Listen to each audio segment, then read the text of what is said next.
Ano po ang pwedeng gamitin na laptop para para mag-freelancing? Wait lang.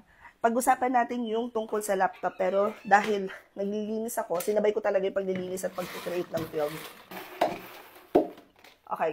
So, pagdating guys sa computer at even internet speed ha, kasi ito yung pinakang-common na tandem na question.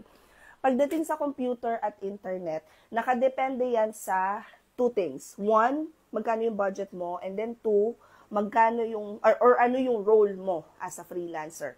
Ngayon, kung magsisimula pa lang kayo at very basic pa yung skill set at service na i-offer ninyo, such as general virtual assistants, you can start with i3, tapos mag-upgrade na lang kayo nun. However, ang sabi nga ng mister ko, kung may budget ka naman na kumuha na ng i5 or Ryzen 5, yung mga AMD, mas mura kasi yun, pero same capabilities din halos ng Intel. Mag-ano ka na, mag-i5 ka na. Ano kami ni Paxki, nag-check kami tuwing pupunta sa mall, nag-check kami na mga pwede namin i-post na recommendations when it comes to freelancing, ano yung mga pwedeng gamitin. Kaya lang, yung mga nakikita namin, mostly between 25 to 40,000, yun yung mga pwede na for general virtual assistants. Ngayon, kung ang skill set mo ay nasa creatives, magagawa ka ng mga assets, mag-edit ka ng videos, or magmo-multiple tabs ka, then, kailangan mo na talaga nun at least i5 or Ryzen 5. Tapos, make sure na meron ka din nung sinasabi nilang SSD. Guys, kung may alam kayo sa computer, please feel free to comment yung mga recommendations nyo na nakita nyo mura. Kasi ako wala akong masyadong alam sa computer, marunong lang ako'y gumamit. Another question that I get, Windows ba or MacBook? Nasubukan na rin namin yung pareho. For me, pareho lang yung functionality niya, except hindi pa rin ako marunong mag-edit ng videos using my MacBook Pro. Hindi ko pa alam kung anong gagamitin kong pang-edit ng videos. Pero ang sabi nila, sa creative side, dahil nga may retina display si MacBook, or si Apple product, mas maganda siyang gamitin. Also, yung tinatawag nila na, kung naka-Apple products ka all the way, like ako, may iPad ako, may iPhone ako.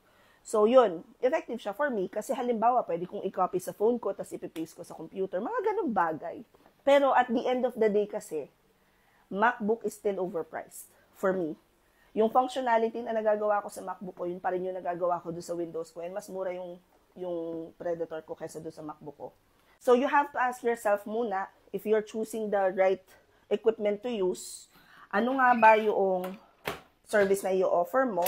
Tapos pag alam mo na, saka ka mag-check ng laptop na available sa market na pasok sa budget mo. Pagkatapos, pwede rin na ang gawin mo is pumunta ka sa kung ano yung pinakamalapit na mabibilhan ng computer or laptop sa inyo. Kasi, ang nangyayari is, even if I provide recommendations here, or may makita kayo ng mga recommendations online ng mga freelancers na ito yung gamit nila for this particular role, baka hindi available sa inyo. Kasi kagaya ko, nangyari sa akin, naghahanap ako ng 16-inch na MacBook, is hindi siya available sa area ko. And ang pinakang nakita ko na lang na may available nung gusto kong color at saka 14-inch ay sa Santa Rosa. So I had to rent a van, travel, para lang bumili nun. Pero kung nagsisimula ka pa lang, mag-start ka sa basics kasi makikita mo naman at mararamdaman mo kapag gumagawa ka na ng task kung kailangan mo nang mag-upgrade. Anyway, so pagdating naman sa internet, I highly recommend na kung ano yung pinakang mabilis sa inyo. So, you have to ask around. Kasi ako, dito sa area namin, dito sa Lucena City, Quezon Province, ang pinakang mabilis at pinakang reliable ay dalawa. CAT-V at saka PLDT. Ngayon, we have two. Kasi backup namin si CAT-V at saka at the same time, yung kids, nanonood sila, at saka si nanay, nanonood sila sa baba ng TV. Kami dito sa taas, naka-PLDT kami, pagkatapos hindi naman kami nanonood sa cable. So, nasa baba lang talaga yon. In any case na mawalan kami ng internet, pwede kami pumunta sa baba. Tapos, doon din kami nanonood kung gusto namin manood ng TV, or kung gusto namin makachikahan yung mga bata, bababa kami. Tapos sila, hindi namin sila ka-share sa internet kasi nakakatli sila. So far, so good yung performance ng dalawa. But again, for internet, I highly recommend na i-check mo kung ano yung maganda at available sa inyo na internet. Now, when it comes to choosing the right equipment for the role, what I would recommend is i-check mo kung magkano mo na yung budget mo. Pero, kagaya nga nung sabi ko sa iba, kung pag gusto mo naman kasi may paraan talaga eh. Pag ayaw, marami tayong dinadahilan. And at the end of the day, it is all about your willingness to purchase. Kasi yung iba sinasabi nila, kino-comment nila, gusto ko sana mag-freelancer kaso wala akong equipment. So anong ginagawa natin sa problema na yon? What are we doing to resolve that problem? Sa totoo lang guys, I know medyo ano tong sabihin ha. Pero napakaswerte na nung mag-start na mag-freelance ngayon. Kasi, ang dami ng options. I remember the time that we were, back in the days when we were starting out, yung, wala kami, number 1, ang internet namin 2 Mbps. 2 Mbps. 2 to 5. Pag naka 5 ka nun, maswerte ka na. Anak ka na ng Diyos nun. Ang equipment namin hiram.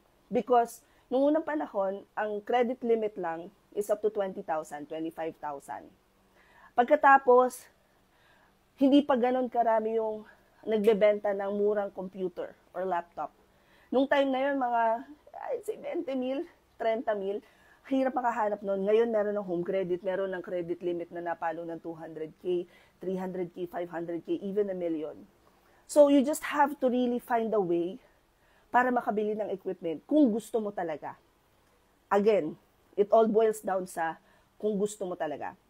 Anyway, sana nasagot ko yung question mo. I'll also try and check other, at siguro may video si Popski ng mga tiningnan namin. No? Nahanapin ko yun, tapos ipopost ko na lang dito. Comment any questions you guys have about working from home. Follow for more work from home. Chismis. Bye!